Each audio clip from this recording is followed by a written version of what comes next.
Medigadda project సంబంధించి ఆయన ఏం మాట్లాడారో ఇప్పుడు చూద్దాం. ఈరోజు ఇరిగేషన్ మంత్రి గారు, వెంకటరెడ్డి గారు, శ్రీనివాసరెడ్డి గారు, శ్రీధర్ బాబు గారు, పున్నం ప్రభాకర్ గారు, పెద్దలు జీవన్ రెడ్డి గారు ఎమ్మెల్సీ, వివేక్ వెంకటస్వామి గారు, ఈ మేడిగడ్డ బ్యారేజ్ కి జరిగిన damage, Kaleshwaram project overall project ప్రస్తుత స్టేటస్, అదేవిధంగా అన్నారావు సుందిల్ల బ్యారేజ్ కి జరిగిన డ్యామేజ్ విషయంలో ఒక రివ్యూ చేయడానికి, సమీక్ష చేయడానికి మేడిగడ్డ బ్యారేజ్ రావడం జరిగింది. మీరందరూ పార్టిసిపేట్ చేశారు. ఓ 2 గంటల పాటు విషయాన్ని ఇంజనీర్లు ప్రజెంటేషన్ ఇచ్చారు. మేము అడిగే ప్రశ్నలు అడిగినాం. దాని తర్వాత ఇప్పుడు మేడిగడ్డ బ్యారేజ్ పైకి ఇన్స్పెక్షన్ రావడం జరిగింది. ఇది నిస్సందేహం చాలా దురదృష్టకరం. ఎక్కడో చాలా సీరియస్ లోపాలు జరిగినాయి. డిజైన్లో కానీ, నిర్మాణంలో కానీ, ఆపరేషన్ మెయింటెనెన్స్ కానీ సీరియస్ లోపాలు జరిగి మూడు బ్యారేజెస్ కి ఇప్పుడు ప్రమాదంలో ఉన్నాయి. ఇది గత ప్రభుత్వ నిర్వాహకం ఒక్కసారి ఆలోచన చేయండి. ఇప్పటివరకు కాళేశ్వరం ప్రాజెక్టుపై ఖర్చు పెట్టిన సొమ్ము 93,500 కోట్ల రూపాయలు. మన అందరి జీవితాలు బ్యాంకులలో తాపెట్టు పెట్టి హై కాస్ట్ లోన్స్ తీసుకొచ్చి మరి ఇటువంటి ప్రాజెక్టులు నిర్మించిన వాళ్లపై ప్రజలు కూడా మరి వాళ్ళు ఏ విధంగా పనిచేశారో ఇది వాళ్ళ పనితీరుకు నిదర్శనం అని చెప్పి మేము మనవి చేస్తున్నాం. 93,000 కోట్ల రూపాయలు ఖర్చు పెడితే మొత్తం కాళేశ్వరం ప్రాజెక్టులో ఇప్పటి వరకు పారిన కొత్త ఆయకట్టు 1,00,000 ఎకరాలకు తక్కువే. అంటే ఎంత మరి అమూల్యమైన ప్రజా డబ్బు అప్పులు తీసుకొచ్చి వృధా చేశారు. ఒకసారి తెలంగాణ ప్రజానీకం మొత్తం ఆలోచన చేయాలి. మరి ఈ విషయం గత 10 ఏళ్ల నుంచి ఎప్పుడైతే ప్రాణహిత చేవళ్ల ప్రాజెక్ట్ తుమ్మడేటి నుంచి ఇక్కడ రీడిజైనింగ్ పేరు మీద ఇక్కడ మార్చి ఆ కాస్ట్ ని 3 చేశారు. మరి కాస్ట్ బెనిఫిట్ రేషియో లేకుండా చేశారు. ప్రాజెక్ట్ వయబిలిటీ పూర్తిగా తగ్గిపోయిన విషయం. ఇవన్నీ కూడా మేము ప్రతిపక్షంలో ఉన్న అన్ని విషయాలు కూడా చెప్పిన విషయాలు ఇప్పుడు నిజమవుతున్నాయి. మీరే చూస్తున్నారు మేడిగడ్డ బ్యారేజ్ మీద ఓహో అని ఎంత ముట్టుకున్నారు. అసలు అంతర్జాతీయంగా ఎవరొచ్చినా తీసుకొచ్చి చూపెట్టి ప్రపంచంలో ఇంత అద్భుతమైన ప్రాజెక్టులు ఏం చెప్పారు. ఇది వాళ్ళు చేస్తున్న పని. మీరు అసలు క్వాలిటీ చూడండి, అసలు ఈ పేరు చూడండి. అసలు కేవలం 3 ఏళ్ల కింద కట్టిన ప్రాజెక్ట్ ఉందా ఇది? చూడండి ఎట్లుంది అది. అండ్ ఇప్పుడైతే 3 ఫౌండేషన్లు కొలాప్స్ అయిపోయినాయి. ఎన్ని కొలాప్స్ అయితాయేమో. సరే, ప్రాణహిత చేవెళ్ల 11,000 కోట్లు కూడా యాడింగ్ సార్ దీంట్లో. అది కాకుండా సరే నేనేమంటున్నా, అది తుమ్మడి ఎట్టులో ప్రాణహిత చేవెళ్ల కడితే ఇప్పుడు పూర్తయిపోయి 38,000 కోట్లతో 16 లక్షల ఎకరాల ఆయకట్టు వచ్చింది. ఇప్పుడు 93,000 కోట్లు ఖర్చు పెట్టి 1,00,000 ఎకరాలు కూడా ఆయకట్టు రాలేదు. ఇది ఇంత నాసిరకం పనులు. మరి ఏందో ఈ కమిషన్ల కక్కుర్తి, అసలు ఈ క్వాలిటీ లేకపోవడం, ఈ అసమర్థత, ఈ చేతగంతనం, ఈ తొందరపాటు ఏ కారణమైనా తప్పనిసరిగా జ్యుడిషియల్ ఎంక్వైరీ, ఎక్స్పర్ట్స్ ఎంక్వైరీలు తేల్చాలని చెప్పి తప్పు చేసిన వాళ్ళకి శిక్ష తప్పదు అని చెప్పి ఎల్ఎన్టీ వాళ్ళు నిర్ధారణ అయితే వాళ్ళని ఏ విధంగా వాళ్ళను డిఫాల్ట్ లిస్ట్ కూడా పెట్టడం జరుగుతుందా, లేకపోతే ఏదైనా ఎవరు తప్పు చేసిన అకౌంటబిలిటీ. ఈ బ్యారేజీకి 4,000 కోట్లు అయిండొచ్చు, కానీ ఈ 3 బ్యారేజీలు కలిపి 7,000 కోట్లు అయిండొచ్చు. కానీ ఈ 3 బ్యారేజీలు ఇప్పుడు ఏమైతుంది, నాన్ ఆపరేషన్లు అయిపోతున్నాయి. దీంతో ఆ 1,00,000 కోట్ల పెట్టుబడి నాన్ ఆపరేషన్ అయిపోయింది. అంటే తెలంగాణ ప్రజలు సంవత్సరానికి 10,000 కోట్లు ఇంట్రెస్టే కట్టాలి. ఈ ప్రాజెక్టుల మీద ఇంట్రెస్టే కట్టాలి, మళ్ళీ ప్రిన్సిపల్ కట్టాలి. ప్రాజెక్ట్ నుంచో నీళ్ళు వచ్చే పరిస్థితి. సార్ ఎందుకు కుంగిందని డిసైడ్ అయ్యారు సార్? నేను ఇప్పుడు ఒకటి డీప్ గా టెక్నికల్ కారణానికి అంటే కొంత డిజైన్ లోపం ఉండొచ్చు, కొంత కన్స్ట్రక్షన్ లోపం, కొంత ఓఎండ్ఎం లో లోపం.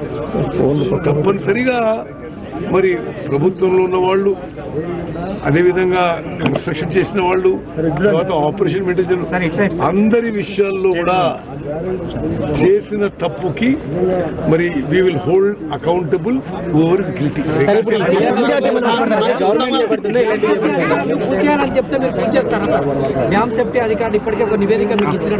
నేషనల్ డ్యామ్ సేఫ్టీ అథారిటీ ఇచ్చిన రిపోర్టు పూర్తిగా అసలు ఈ ప్రభుత్వం, గత ప్రభుత్వం కాళేశ్వరం ప్రాజెక్టు లయబిలిటీపై ముందు నుంచే సందేహాలు వ్యక్తం చేశాము. 3 ఏళ్లలోపే అది కుంగిపోయింది. ప్రభుత్వ అసమర్థత, చేతకానితనం వల్లే ఇది జరిగింది. సంవత్సరానికి 10,000 కోట్ల రూపాయల ఇంట్రెస్ట్ కట్టాల్సినటువంటి పరిస్థితి ఏర్పడింది. ఇవన్నీ ఉత్తమ్ కుమార్ రెడ్డి చేస్తున్నటువంటి వ్యాఖ్యలు. ప్రకాష్ గారు, ఎందుకని ఇంత హడావిడిగా కట్టాల్సిన అవసరం ఏముంది? కేవలం ఒక రికార్డు సృష్టించడానికా, లేకుంటే అదే రికార్డు స్థాయిలో ప్రజలకి లేకుంటే పంటలకి సాగునీరు అందించడానికా? ఏం జరిగింది అసలు హడావిడిగా కట్టారనేదే తప్పు. అది హడావిడిగా కట్టలేదు. కానీ కాంగ్రెస్ ఇదివరకు ప్రాజెక్టులలో చేసినంత జాప్యం చేయలేదు. ఎందుకంటే ప్రాజెక్టు అంచనాకు 100 రెట్లు పెరిగిపోయినాయి. ఏది? నంబర్ 1 నాగార్జున సాగర్. అది ఉమ్మడి మద్రాసు రాష్ట్రంలో ఆంధ్ర ఉండే, ఆంధ్ర రాష్ట్రం సపరేట్ అయిన తర్వాత ఆంధ్ర సపరేట్ రాష్ట్రం, హైదరాబాద్ రాష్ట్రంలో తెలంగాణ ఉండే. ఉన్నప్పుడు హైదరాబాద్ రాష్ట్రం, ఆంధ్ర రాష్ట్రం కలిసి జాయింట్ ప్రాజెక్ట్గా 1954లో మొదలుపెట్టి 55 దీన్ని శంకుస్థాపన చేసి మొదలుపెట్టిన ప్రాజెక్టు. ఫస్ట్ ఆ ప్రాజెక్టు కంప్లీట్ అయింది ఎప్పుడు అంటే 40 ఏళ్ళ తర్వాత. 40 ఏళ్ళల్లో అది 60 కోట్లతో కట్టాలనుకున్న ప్రాజెక్టు ఇవాళ అది 2-3 వేల కోట్లకు వచ్చింది. అది అంటే ఈ జాప్యం వల్ల ఏమవుతుందంటే కాస్ట్ అనేది బాగా పెరిగిపోతుంది. ఇప్పుడు కాళేశ్వరము తుమ్మిడేటి దగ్గర రాజశేఖర రెడ్డి 38 కోట్లతో కట్టి 16 లక్షల ఎకరాలకు ఏదో నీళ్ళు ఇచ్చేవాడని చెప్పాడు. అది ఎట్లా సాధ్యమవుతుంది? ఆయనే ఎస్టిమేషన్ వేసిన 2 సంవత్సరాలకే 18,000 కోట్లతోని ఫస్ట్ అంచనా వేశారు. వేసాక సంవత్సరానికే 36,000 కోట్లు చేశారు. అంటే ఆ లెక్కన కనుక పోయి ఉంటే ఇది 2 లక్షల కోట్లకు పైన అయ్యేది ఒకవేళ కాంగ్రెస్ గవర్నమెంటే కంటిన్యూ ఉంటే.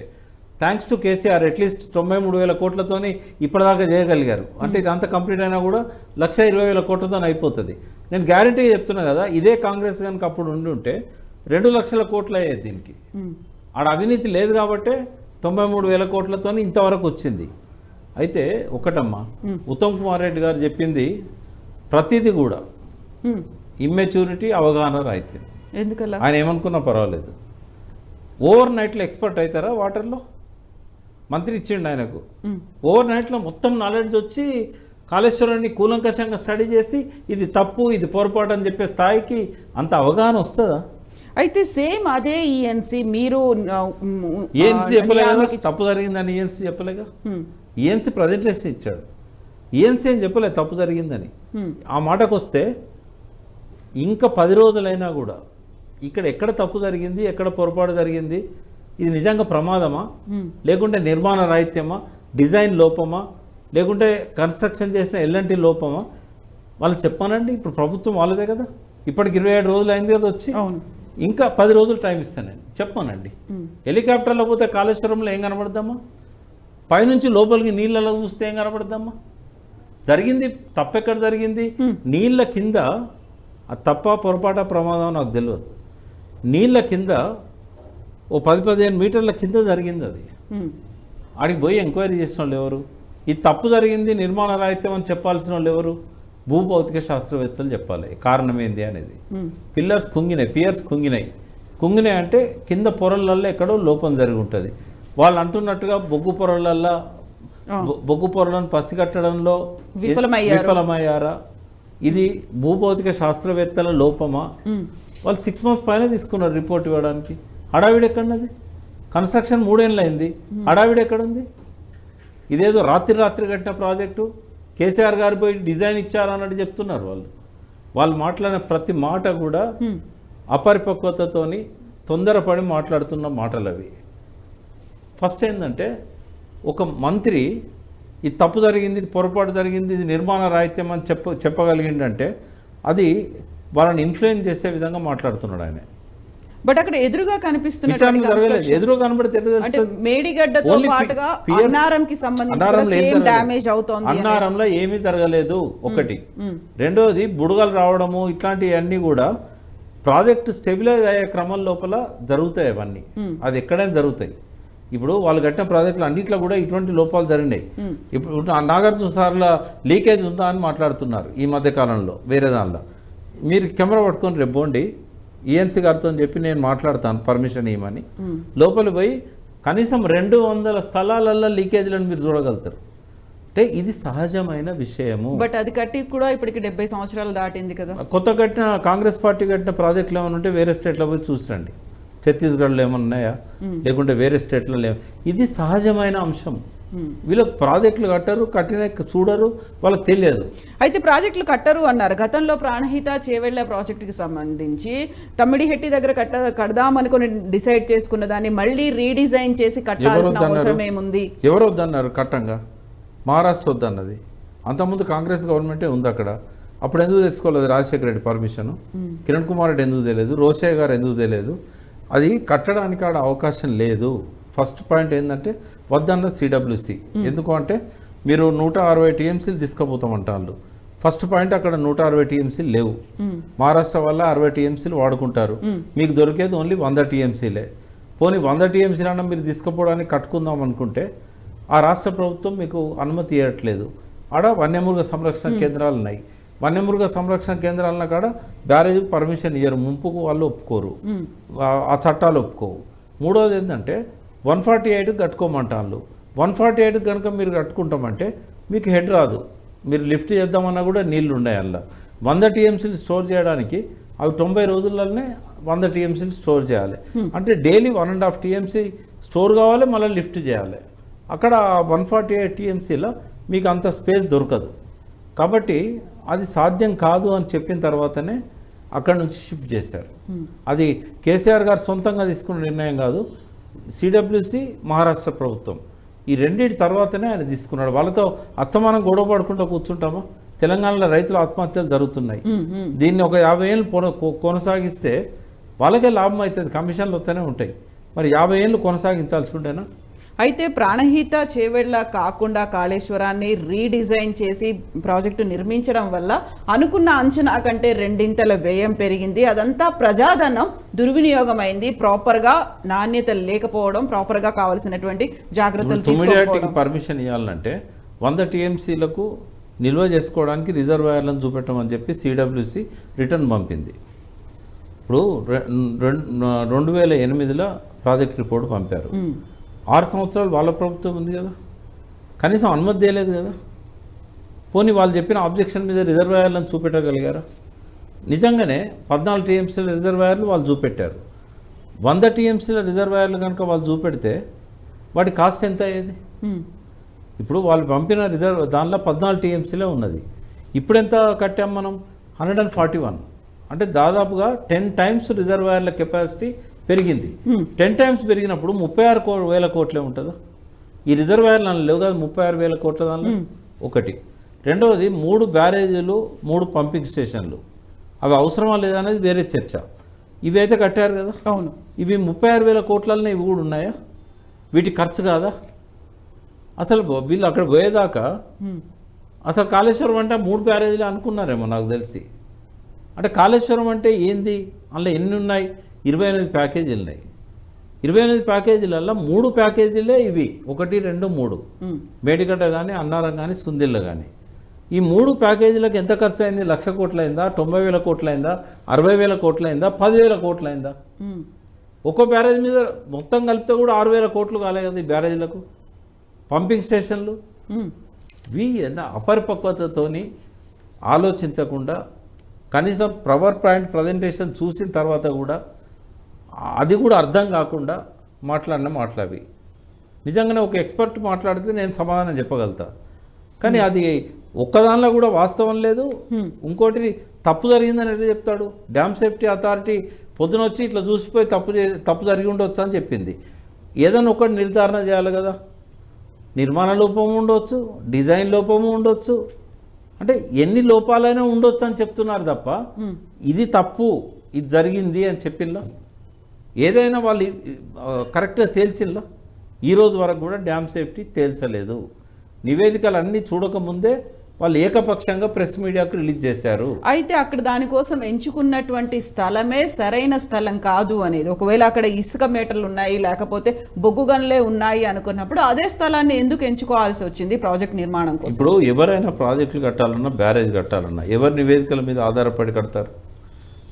అక్కడ జరగాల్సిన మొత్తం సర్వే జరిగింది. ఎక్కడ కట్టాలన్నా కూడా అది సరైన స్థలం కాదని ఎవరు చెప్పారు? ఒకవేళ సరైన స్థలం కాదనుకోండి, చరిత్రలోనే 100 ఏళ్లలో ఎన్నడూ వరదలు రాని అంత పెద్ద ఎత్తున వరదలు వచ్చినప్పుడు తట్టుకొని నిలబడ్డదా లేదా మేడిగడ్డ బ్యారేజ్? ఒకవేళ అది అనువుగాని స్థలం అయితే ఆ రోజే కొట్టుకపోవాలి కదా. మీరు లెక్కలు చేయండి. 100 ఏళ్లలో ఎన్నడూ రాలేదు. వాళ్ళే చెప్పారు కదా, భద్రాచలం దగ్గర మొత్తం మునిగిపోయింది, ఇదంతా అయింది, అయినా కూడా తట్టుకొని నిలబడ్డదా లేదా? 100 సంవత్సరాల రికార్డు వరదల్ని తట్టుకొని నిలబడ్డదా లేదా? కన్నెపల్లి పంప్ హౌస్ కాడ గోడపడి అది మోటార్ల మీద పడి కొద్దిగా డ్యామేజ్ అయినాయి, కానీ మేడిగడ్డకి ఏమన్నా అయింది ఆ రోజు? అంటే అంత పెద్ద ఒత్తిడిని కూడా తట్టుకొని నిలబడ్డది కదా. ఒకవేళ నాణ్యత లోపం ఉన్నా, ఒకవేళ కనుక ఆ డిజైన్ లోపం ఉన్నా ఆ రోజు అది ఎట్లా నిలబడుతుంది? 100 ఏళ్ళ వరదను తట్టుకొని ఎట్లా నిలబడగలిగింది? అంటే ఒకటమ్మా, అది ఒకటి అక్కడ జరిగింది వాస్తవం.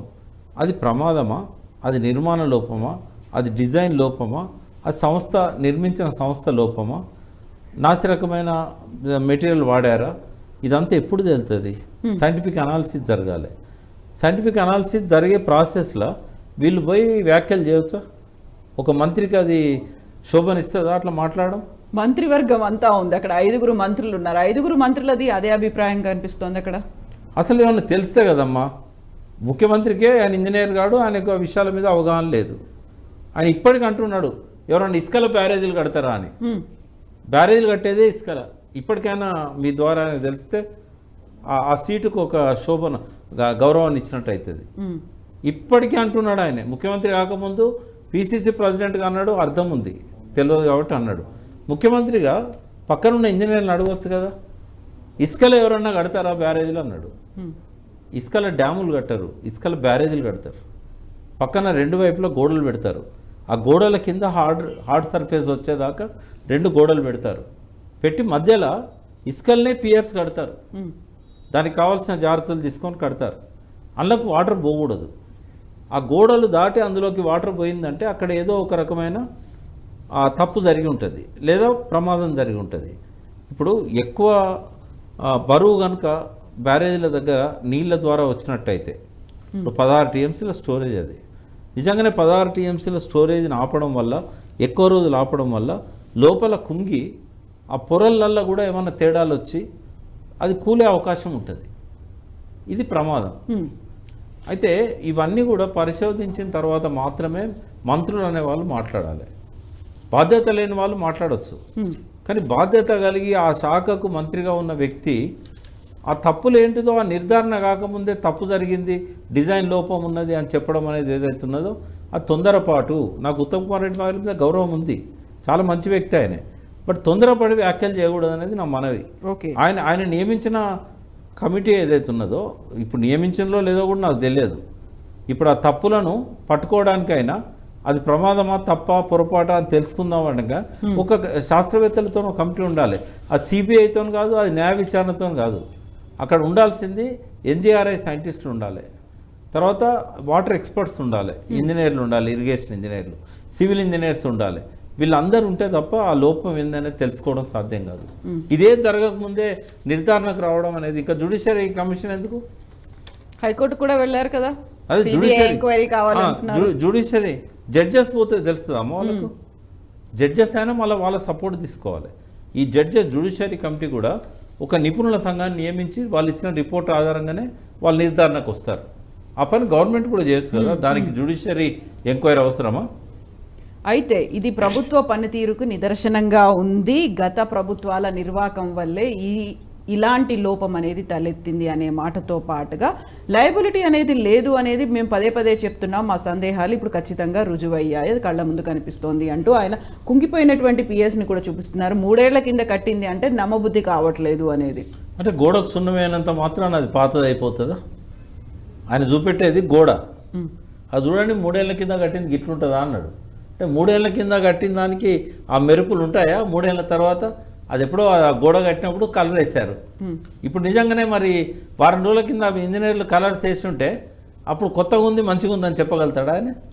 అంటే ఈ అవగాహన లేకుండా మాట్లాడొద్దు అనేది. ఎందుకంటే వాళ్ళు ఒక బాధ్యతాయుతమైన స్థానాలకు వచ్చారు, 10 ఏళ్ళు ప్రతిపక్షంలో ఉన్నారు, ఇంకా మేము అలానే ఉన్నాం అనుకున్నట్టుగా మాట్లాడుతున్నారు. ఇంకా కేసీఆర్ గారు ముఖ్యమంత్రి అన్నట్టుగానే వాళ్ళు వ్యవహరిస్తున్నారు. మారిన దాన్ని ఇంకా డైజెస్ట్ చేసుకోవట్లేదు వాళ్ళు. ఒకవేళ మారిన దాన్ని డైజెస్ట్ చేసుకొని ఉంటే ఆ సీట్లో కూర్చున్నప్పుడు ఇట్లా తొందరపడి సో వ్యాఖ్యలు మారింది అనేది వాళ్ళు కూడా గుర్తుపెట్టుకున్నారు కాబట్టి సందర్శన కోసం వెళ్ళారు మంత్రుల బృందం. అంతకుముందు ఎవరిని అలౌ చేయలేదు టీఆర్ఎస్ గవర్నమెంట్ అనేది. ఇప్పుడు వెళ్ళారు, సందర్శించడం వల్ల లోపాలన్నీ కనిపిస్తున్నాయి అనేది. ఒకటి కవిత గారు, ఇప్పుడు ప్రభుత్వం ఈజ్ డిఫరెంట్. అది కేసీఆర్ ప్రభుత్వం, ఉత్తమ్ కుమార్ రెడ్డి ప్రభుత్వం, రేవంత్ రెడ్డి ప్రభుత్వం ఈజ్ డిఫరెంట్. ప్రభుత్వమే కదా కట్టింది.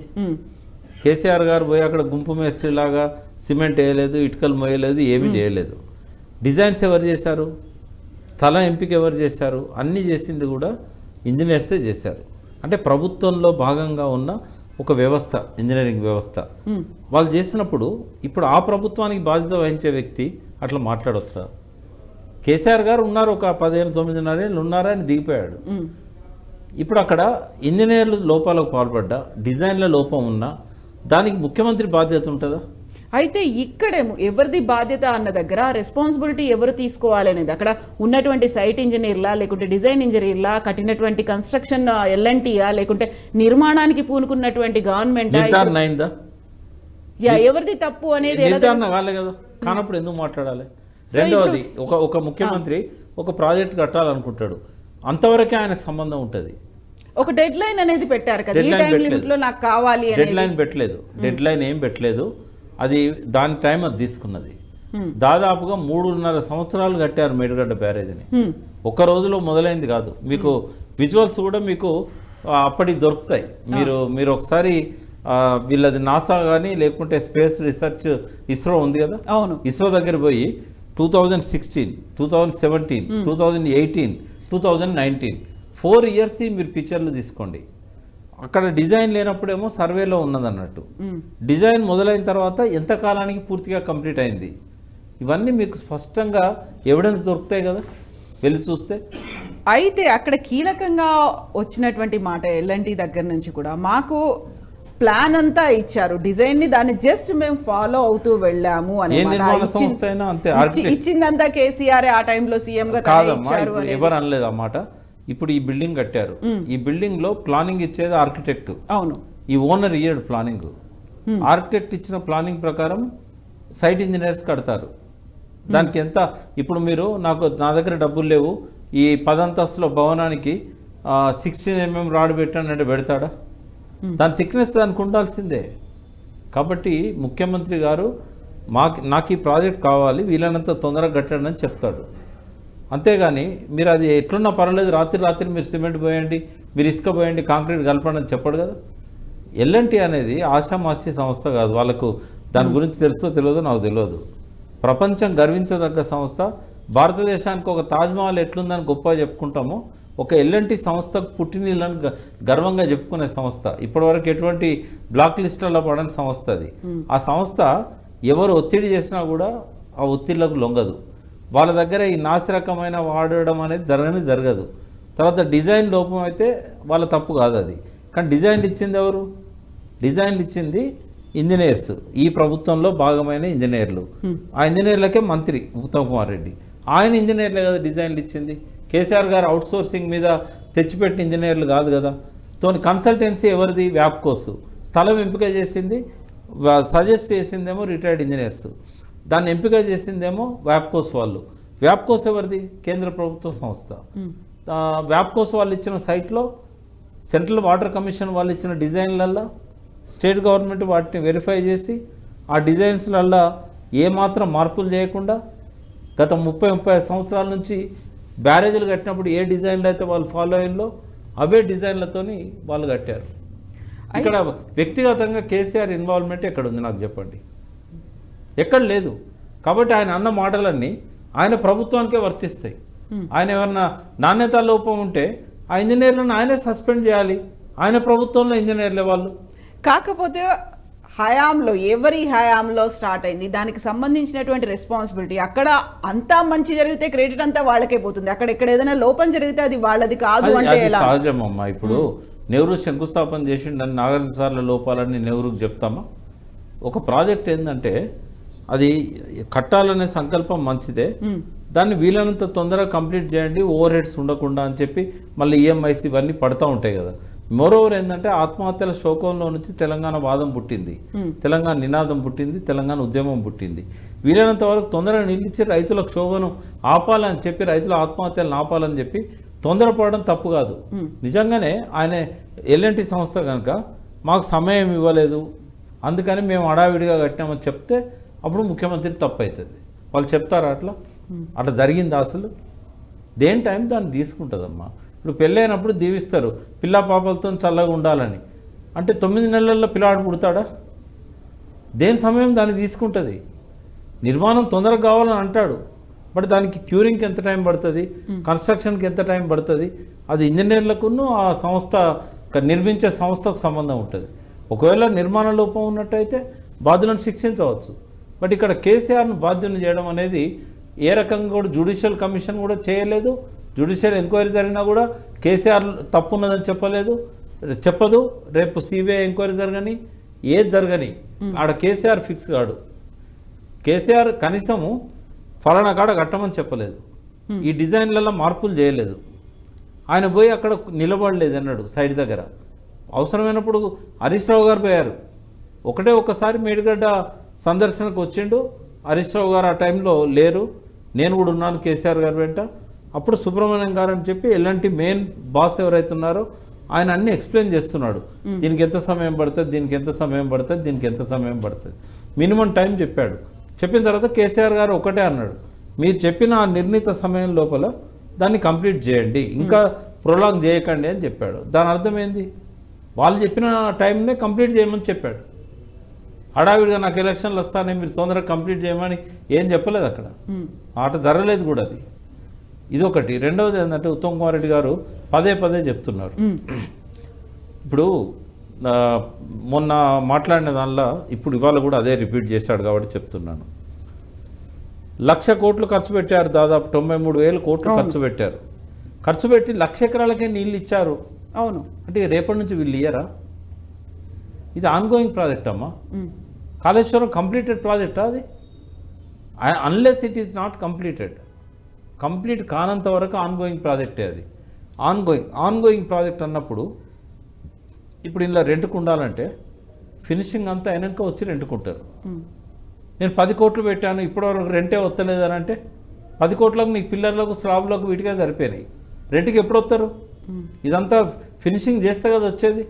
కాళేశ్వరం ప్రాజెక్టులో కూడా బ్యారేజీలు కంప్లీట్ అయినాయి, పంపింగ్ స్టేషన్స్ కంప్లీట్ అయినాయి, పంపింగ్ వ్యవస్థ కంప్లీట్ అయింది, కానీ డిస్ట్రిబ్యూటరీస్ కాలువలు ఇంకా కంప్లీట్ కాలే.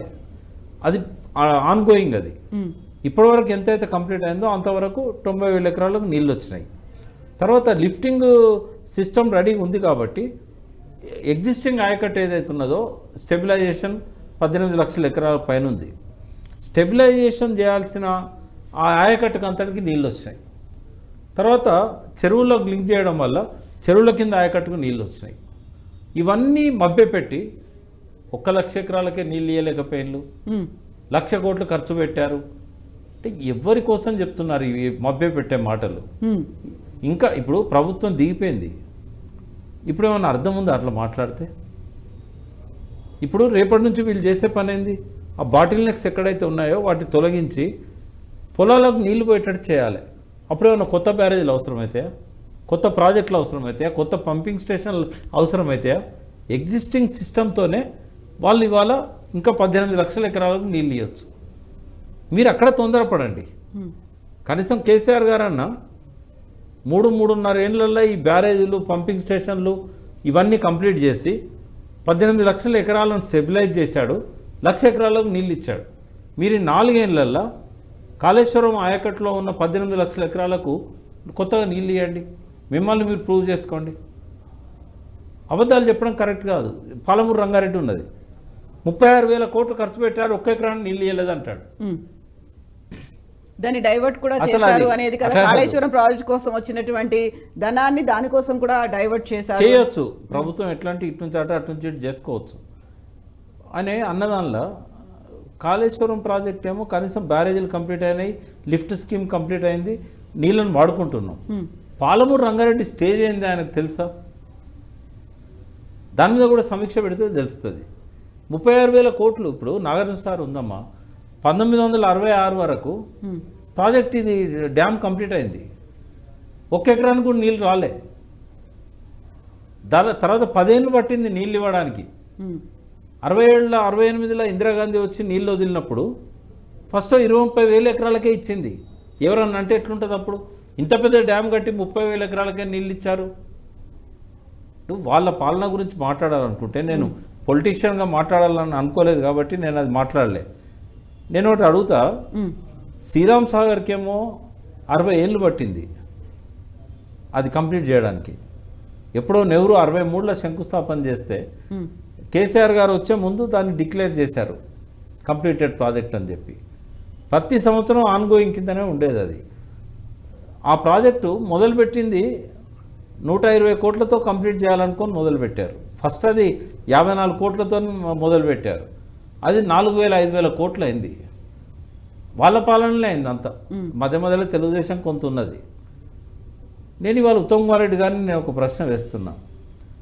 అంచనాల లోపల కంప్లీట్ అయిన ప్రాజెక్ట్ పేరు ఒకటి చెప్పండి. నాట్ ఓన్లీ తెలంగాణ, కాంగ్రెస్ పాలిత రాష్ట్రాలు, బీజేపీ పాలిత రాష్ట్రాలు, పోనీ అమెరికా ప్రభుత్వాలు, కెనడా ప్రభుత్వాలు, యూకే ప్రభుత్వాలు, బాగా సాగునీరు అందుబాటులో ఉన్న చైనా ప్రభుత్వాలు, బడ్జెట్ లోపల ఏదైతే అంచనా వేశారో అంచనాల లోపల ఏదన్నా ప్రాజెక్ట్ కంప్లీట్ అయిందా? అంచనా వ్యయం అనేది, కాస్ట్ ఎస్కలేషన్ అనేది పెరుగుతూనే ఉంటుంది.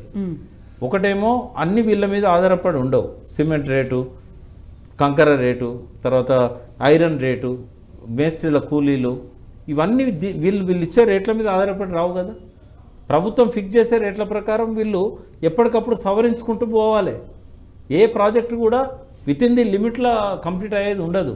తర్వాత టైం స్టిపులేషన్ పెట్టుకొని కంప్లీట్ అయ్యే ప్రాజెక్టులు కూడా ఉండవు.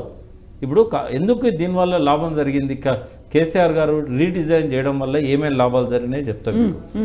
ఫస్ట్ లాభం ఏంటంటే, అది 16 లక్షల ఎకరాలకే నీళ్ళు ఇవ్వాలనుకున్న ప్రాజెక్టు, దాన్ని ఇప్పుడు 45 లక్షల ఎకరాలకు నీళ్ళు ఇవ్వచ్చు. అంటే 3 రెట్లు దాని ఆయకట్టును కేసీఆర్ గారు పెంచారు. 3 రెట్లు కాస్ట్ పెరగలేదు, 3 రెట్లు ఆయకట్టు పెరిగింది. తర్వాత అడిషనల్ కాంపోనెంట్స్ చాలా వచ్చినాయి. అందులో 36,000 కోట్లతో ఏదైతే అనుకున్నారో అందులో ఈ 3 బ్యారేజీల్లో 3 పంపింగ్ స్టేషన్లు ఇవన్నీ అడిషనల్గా వచ్చినాయి. అప్పుడు చేవేళ్ళ దాకా కాలువలు తవ్వాలనేది మొదలుపెట్టి తవ్విండు. ఆ ఖర్చు ఒకటి తీసేస్తే జైరాబాద్ దగ్గర దాకా, అంటే మనకు సింగూర్ రిజర్వాయర్, నిజాం సాగర్, తర్వాత అప్పర్ మానేరు లింక్ చేయాలనే ఆలోచనలు అప్పుడు లేవు. తర్వాత మల్లన్న సాగర్ అప్పుడు ఎంత, 1 టీఎంసీ 2 టీఎంసీలో, అది 50 టీఎంసీలు ఇప్పుడు. తర్వాత పాములపర్తి రిజర్వాయర్, ఇప్పుడు కొండపోచమ్మ సాగర్, అప్పుడు వాళ్ళు అనుకున్నది 6 టీఎంసీలో 5 టీఎంసీలో, ఇప్పుడు అది 15 టీఎంసీలు అయింది. అంటే అన్నిటినీ కూడా, ఇవన్నీ కూడా కాస్ట్ ఎందుకు పెరిగిందని చెప్పడానికి చెప్తున్నా. ఒకవేళ కనుక ఇవాళ రీడిజైనింగ్ వల్ల 35 టీఎంసీల నీళ్లు కేవలం గోదావరి నదిలో ఆగుతున్నాయి. ఇదే 35 టీఎంసీల నీళ్లకు మల్లన్న సాగర్ లాంటి ఇంకో రిజర్వాయర్ అవసరమయ్యేది. దాని కాస్ట్ ఎంత అయ్యేది? అది తగ్గింది కదా. గోదావరి నది 150 కిలోమీటర్లు నిండుగా నీళ్లు ఉండడం వల్ల ఎన్ని ప్రయోజనాలు ఉంటాయి? కేసీఆర్ గారిని ప్రజలు దించేశారు కాబట్టి ఆ ప్రయోజనాల గురించి ప్రజలకు కానీ ఈ కాంగ్రెస్ పాలకులకు కానీ తెలియదు. కానీ ఒకటి టూరిజం, రెండవది మత్స్యశాఖ, మత్స్య కార్మికులు కొన్ని లక్షల మందికి జీవనాధారం, ఒక బ్లూ రెవల్యూషన్ అనేది, తర్వాత నిజాం కలగన్న ఇండస్ట్రియల్ రెవల్యూషన్. నిజాం అప్పుడు గోదావరి నది ఎంత దూరం అవుతున్నదో అంత దూరము ఇండస్ట్రీస్ ఉండాలని చెప్పి ఆయన ఒక ప్రణాళిక సిద్ధం చేశాడు 1944లో. అలీ నవాజ్ జంగ్ ఆధ్వర్యంలో ఒక ఇంజనీర్ల కమిటీ ఆనాడు ఆ నివేదికను రెడీ చేసింది. దానికి ఇవాళ జీవం పోయాల్సి వచ్చేది. ఓన్లీ హైదరాబాద్ చుట్టూ పరిశ్రమలు ఉన్నాయి కదా, ఇవాళ గోదావరి బెల్ట్ అంతా కూడా పరిశ్రమలు పెట్టే ఒక మంచి అవకాశం వచ్చింది. ఇదంతా కూడా కాకుండా 24 గంటలు 365 రోజులు నదిలో నీళ్లుంటే ఎంత బయోడైవర్సిటీ డెవలప్ అవుతుంది, ఎంత అగ్రికల్చర్ డెవలప్ అవుతుంది. తర్వాత కాలువలు పోయేంత దూరమే నీళ్ళు ఇచ్చుడు కాదు కదా, లిఫ్టులు ఎక్కడికైనా పెట్టవచ్చు, ఎంత దూరమైనా తీసుకుపోవచ్చు. కాళేశ్వరం ద్వారా ఒక కొత్త సత్యాన్ని ప్రపంచానికి తెలిపాడు ఆయన. ఇదివరకు అన్ని లిఫ్ట్లు కూడా 20 మీటర్లు 30 మీటర్ల లిఫ్ట్లకే నీళ్ళు ఇచ్చేవాళ్ళు. ఇవాళ 600 మీటర్లకు కూడా నీళ్ళని తీసుకుపోవచ్చు. 30 మెగావాట్లు 40 మెగావాట్లు కాదు, 145 మెగావాట్ల మోటార్లు కూడా పెట్టవచ్చు. మామూలు బిహెచ్ఎల్ లాంటి సంస్థతోని అవి తయారు చేయొచ్చు అని ఎన్ని ఫ్యాక్ట్స్ ఇవాళ జైగాంటిక్ ప్రాజెక్టు కాళేశ్వరం అనేవి ఇవన్నీ ఉన్నాయి. వీళ్ళకి తెలుసా, అర్థమైతే? అక్కడ ఇంకో కీలకమైనటువంటి ప్రశ్న కోమటిరెడ్డి కూడా అడుగుతున్నారు. కింద నుంచి పోయేటువంటి నీళ్లు దాటన్నిటిని ఎత్తిపోతల ద్వారా డబుల్ చేసి అనుకున్న దానికంటే వ్యయాన్ని పెంచి అసలు కట్టాల్సిన అవసరం ఏమొచ్చింది? అదే ఒక బేసిక్ క్వశ్చన్ గా కనిపిస్తుంది. ఇప్పుడు ఏమోనండి, ఎవరు వద్దన్నారు? ఇప్పుడు 5 ఏళ్ళు అయితే వాళ్ళే ఉంటారు కదా. తుమ్మిడిహట్టి దగ్గర ఎట్లాగూ ప్రాజెక్ట్ పెండింగ్ ఉంది. ప్రాణహిత చేవెళ్ళకు బదులుగా అక్కడ ప్రాణహిత ప్రాజెక్ట్ అనేది ఆన్ గోయింగ్ ప్రాజెక్టు, సర్వే పూర్తయి ఉన్నది. వార్దా కాన్ఫరెన్స్ దగ్గర కట్టాలని చెప్పి పెనుగంగా వార్దా కలిసిన దగ్గర కట్టాలని ముఖ్యమంత్రి గారు దాని మీద డిజైన్ అదంతా కూడా సర్వే చేయించారు. వేణుగంగా ప్రాణహిత కలిసిన తర్వాత, వేణుగంగా పెనుగంగా కలిసిన తర్వాత ప్రాణహిత మొదలయ్యే దగ్గర కట్టాలన్నది తుమ్మిడిహట్టి రాజశేఖర రెడ్డి గారు. వీళ్ళకి రాజశేఖర రెడ్డి గారి మీద గౌరవం చాలా ఉంది కదా, కట్టమనండి, ఎవరొద్దన్నారు. కట్టిన తర్వాత గ్రావిటీతో నీళ్ళు వస్తాయి కదా, నీళ్ళు వచ్చినప్పుడు ఎత్తిపోతలు బంద్ పెట్టమనండి, అవసరం లేదు. మొత్తం పంపులన్నీ కూడా సెకండ్ హ్యాండ్లో అమ్మేయచ్చు. ఈ డ్యామేజ్ అవుతున్నాయి కదా, ఇవన్నీ కూడా వదిలేయచ్చు. అట్లా బతుకుతే సస్తే వస్తాయి. ఇప్పుడు ఎందుకు కట్ట కూడా తుమ్మిడట్టి ఎట్లాగా కొత్తగా కట్టాల్సిన అవసరం లేదు, ఆల్రెడీ గవర్నమెంట్లో ఉంది, దాన్ని వదులుకోలేదు. నేను మళ్ళీ చెప్తున్నాను, నేను తుమ్మిడట్టి ప్రాజెక్టును కేసీఆర్ గారు వదులుకోలేదు. 148 మీటర్లకు పర్మిషన్ వాళ్ళు మహారాష్ట్ర వాళ్ళు అనుమతిస్తున్నారు. 148 దగ్గర కట్టాలని ఆయన దానికి మా ప్రణాళికలు సిద్ధం చేశారు. అది 2 లక్షల ఎకరాల ఆదిలాబాద్ జిల్లాకి, ఆసిఫాబాద్ జిల్లాకి నీళ్ళు ఇచ్చే ప్రాజెక్టు.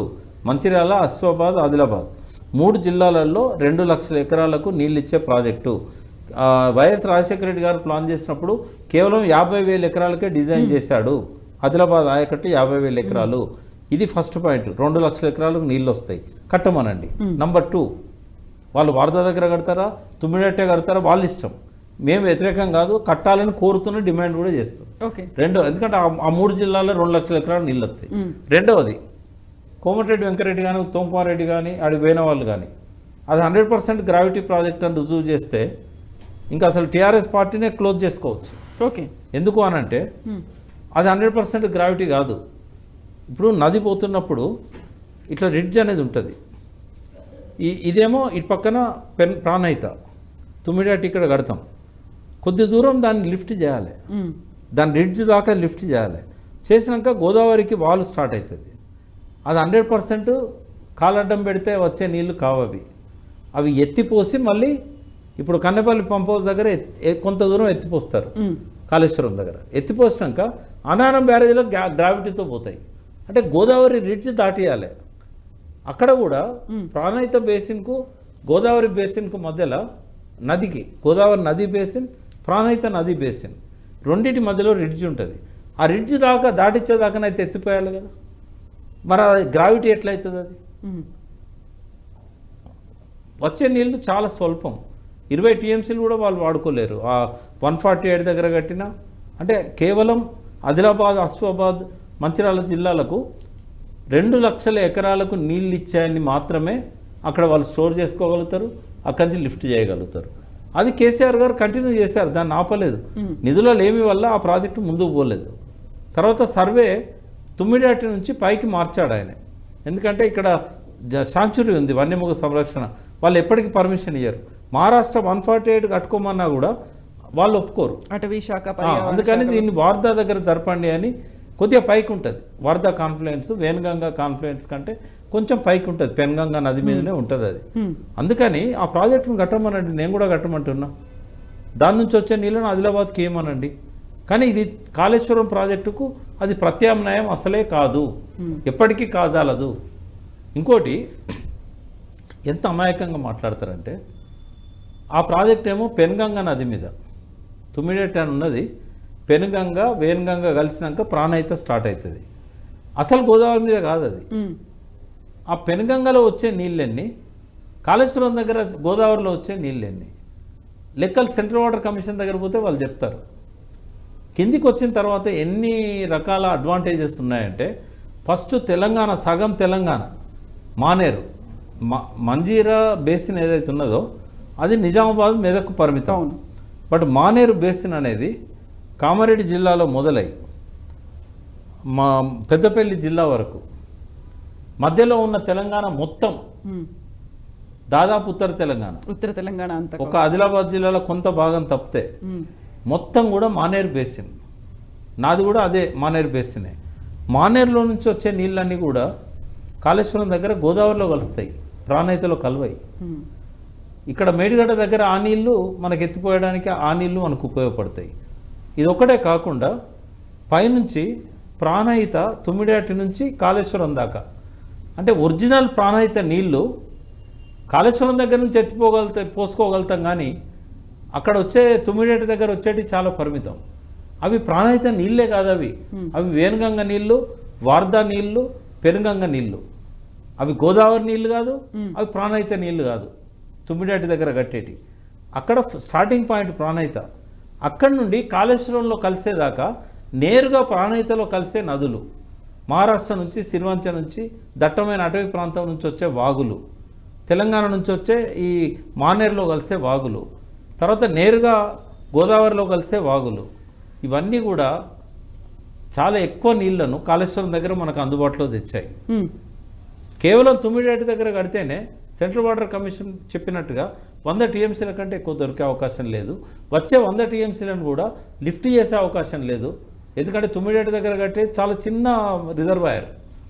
వాళ్ళు ఆ 90 రోజులలో ఈ 100 టీఎంసీలను లిఫ్ట్ చేసుకోగలగడానికి ఆ చిన్న రిజర్వాయర్ నుంచి అవకాశం లేదు.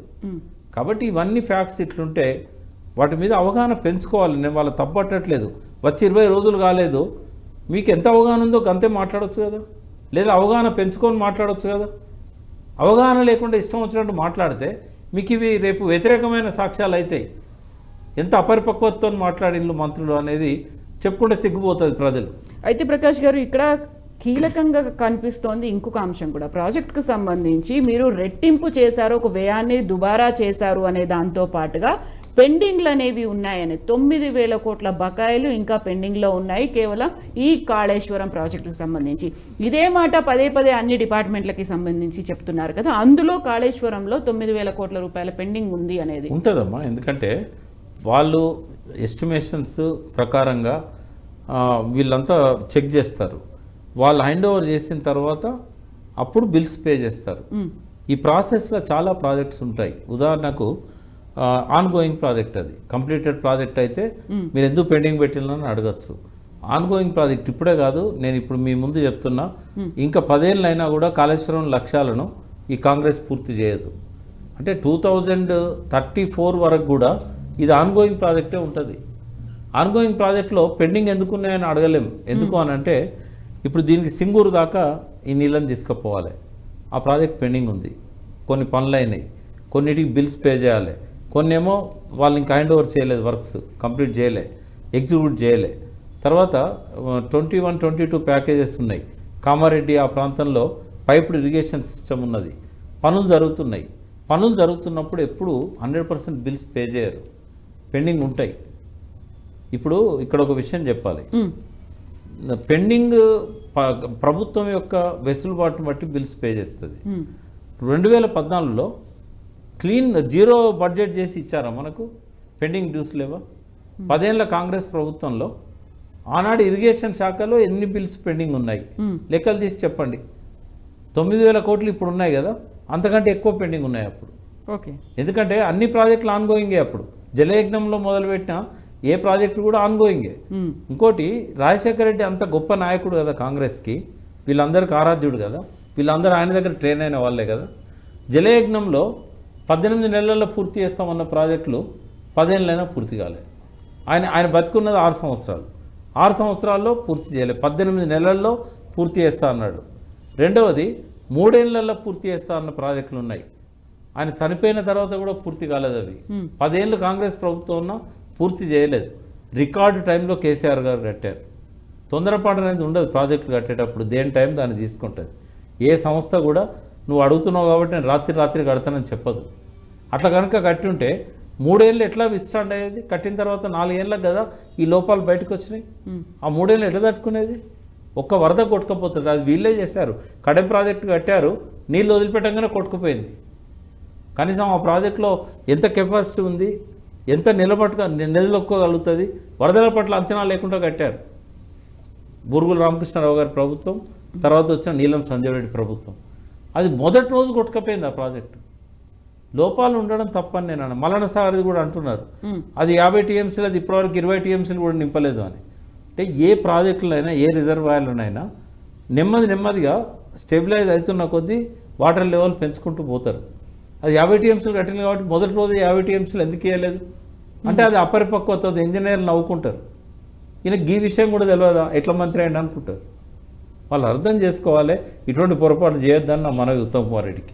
ఎస్, ప్రాజెక్టులకు సంబంధించి ఇది ఇలా కంటిన్యూ అవుతూనే ఉంటే ప్రభుత్వం ఇంకొక కీలకమైనటువంటి వ్యాఖ్య చేసింది. కేంద్ర రాష్ట్ర ప్రభుత్వాల మధ్య సంబంధాలకు సంబంధించి, అది కూడా ప్రాజెక్టుల విషయంలో.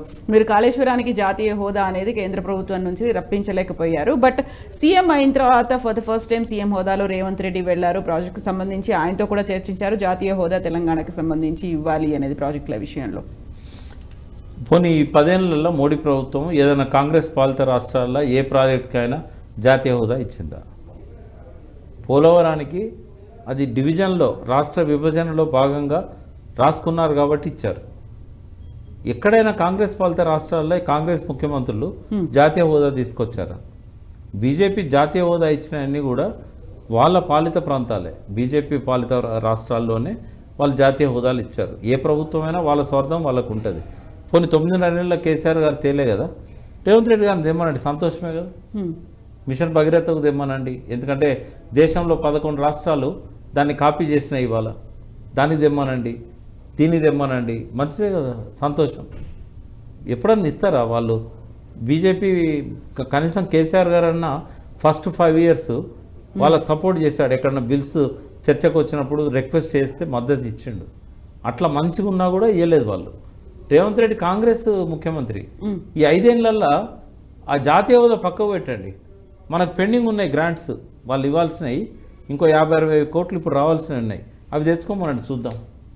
ఢిల్లీ పర్యటన విశేషాలు ఏంటంటే రాష్ట్రం పరువును బజార్కి ఇచ్చిండు, జాతీయ స్థాయిలో భ్రష్టు పట్టించాడు. ఎవరన్నా పోయి నాది అప్పుల కుప్ప అయింది, నాకు డెవలప్మెంట్కి డబ్బులు లేవు, మీరు ఇవ్వండి అని అడిగితే, ఓపెన్గా మీడియాలో చెప్తే ఎవడన్నా పెట్టుబడి పెట్టడానికి వస్తాడా? ఇలా క్రెడాయి వాళ్ళని నమ్ముకున్నారు, వాళ్ళ పరిస్థితి ఏంది? రేపు రియల్ ఎస్టేట్ ముందుకు పోతుందా? ఇవాళ అప్పుల గురించి కూడా మాట్లాడినటువంటి అవసరం అయితే ఉంది కదా. ఎంత ఆస్తుల్ని పెంచినప్పటికీ కూడా అప్పులు అనేవి ఉన్నాయి, ఇవన్నీ క్యారీ ఓవర్ అయ్యి మా మీద బర్డెన్. భారతదేశంలో రాష్ట్రాల అప్పుల లిస్టు తీసినట్టయితే మనది నంబర్ 1 స్థానంలో ఉందా?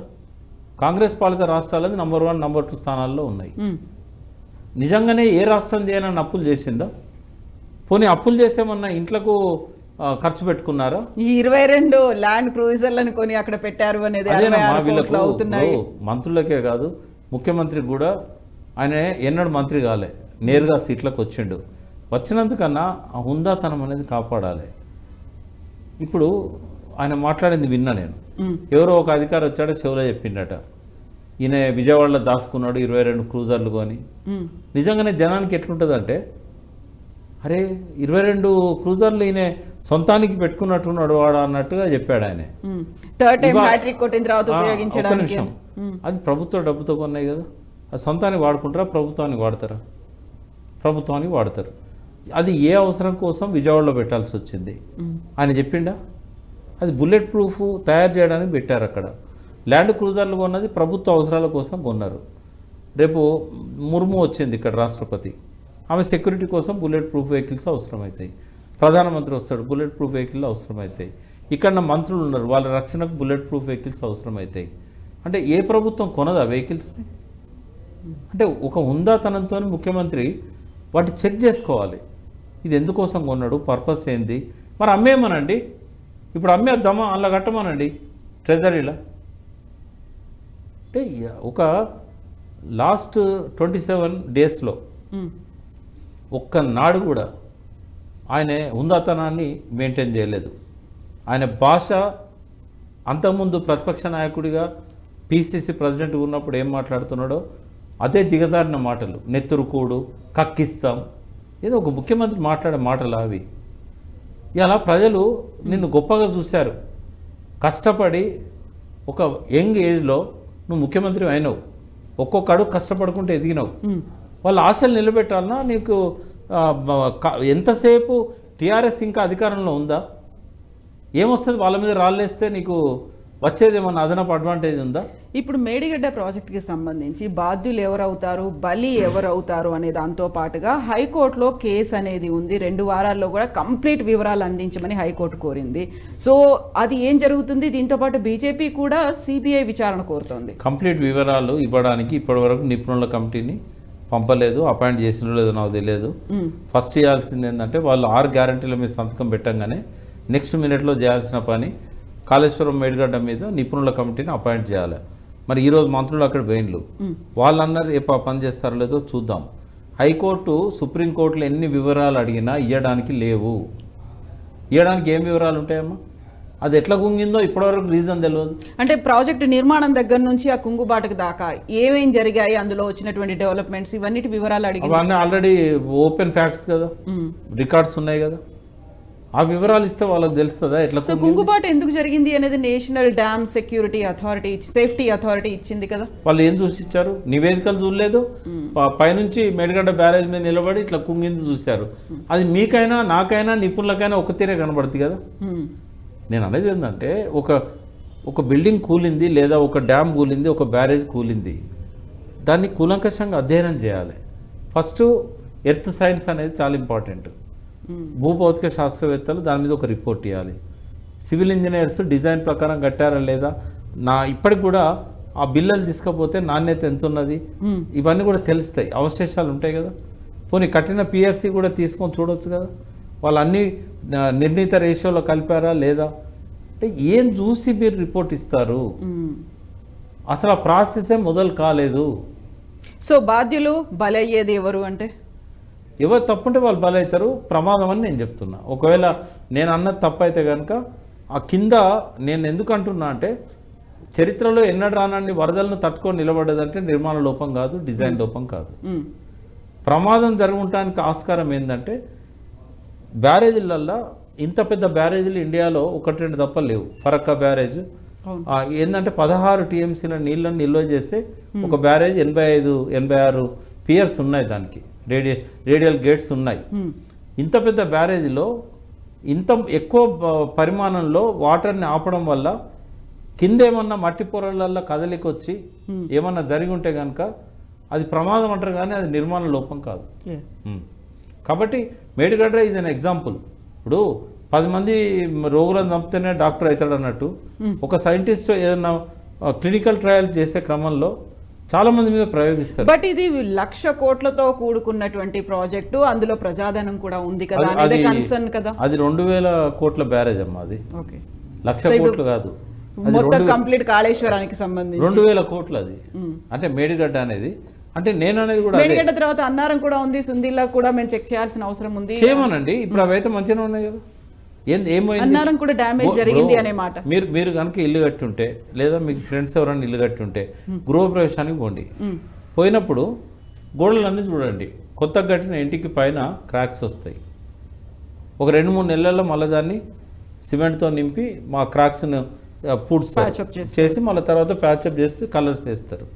ఇవన్నీ ఇనిషియల్ ప్రాబ్లమ్స్ ఒక 5-6-10 ఏళ్ళ దాకా ఉంటాయి. అదే జరుగుతున్నాయి సుందిల్లా, అన్నారంలో. ఇక్కడ ఏంటంటే ఇది ఒక యూనిక్ బ్యారేజ్. ఇది 16 టీఎంసీల నీళ్ళు అనేది ఆ టీఎంసీల బరువు ఉంటుంది కదా. ఆ బరువు కనుక ఎక్కువ అయితే వీళ్ళు అంచనా వేసిన లోతు కంటే ఎక్కువ లోతుల్లో ఆ మట్టి పొరలో లేకుంటే అక్కడున్న బొగ్గు పొరలో లేకుంటే ఖనిజ పొరలో ఏవైతే ఉన్నాయో వాటిల్లో ఏమైనా డిస్టర్బెన్స్ వస్తే ఆ పక్క కట్టిన గోడలలో ఏమన్నా బీటలు వస్తే అది జరిగి ఉంటుంది. అదేంటంటే ఇంత బ్యారేజ్ దగ్గర ఇంత స్టోరేజ్ ఉంచకూడదని ఇంతకుముందు ఎప్పుడు అయితే వాటిని వైలేట్ చేసినలా